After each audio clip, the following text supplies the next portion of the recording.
सिंध और बलूचिस्तान असम्बली की तहलील। बलूचिस्तान असम्बली एक दिन के मेहमान। आज अलविदाई इजलास तलब कर लिया गया। निगरान वज़ीर आला बलूचिस्तान का मामला ताहाल हल न हो सका। अपोजिशन ने इंजीनियर उस्मान बादिनी का नाम तजवीज़ किया है। हुकूमती इत्तेहाद की जानिब से मीर नसीर बजंजो का नाम ज़ेर गौर है। सिंध असम्बली 11 अगस्त को तहलील की जाएगी। चीफ सेक्रेटरी मुमताज़ अली शाह, साबिक chief justice Sindh high court Maqbool Baqar, MQM की तरफ से शोएब सिद्दीकी और साबिक सेक्रेटरी यूनुस ढाका के नाम तजवीज़ कर दिए गए।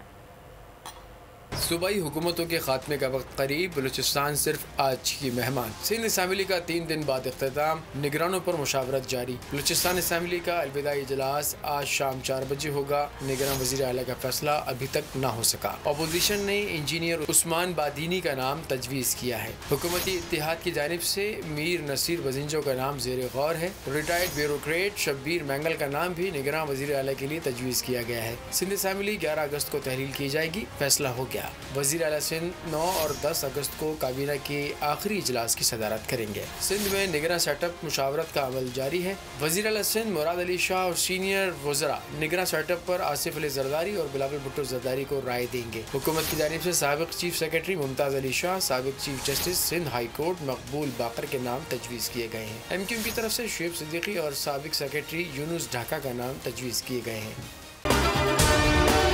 अगर आपको ये वीडियो पसंद आई है तो हमारे चैनल को सब्सक्राइब कीजिए और बेल आइकन पर क्लिक कीजिए। तारीख का अमीन,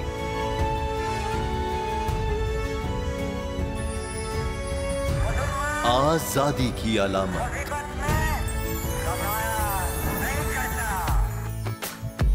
हुस्न का आईनादार,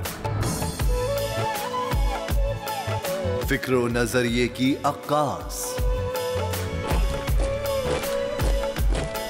सरफराजी का गवाह, यानी हम सबका निगहबान पाकिस्तान।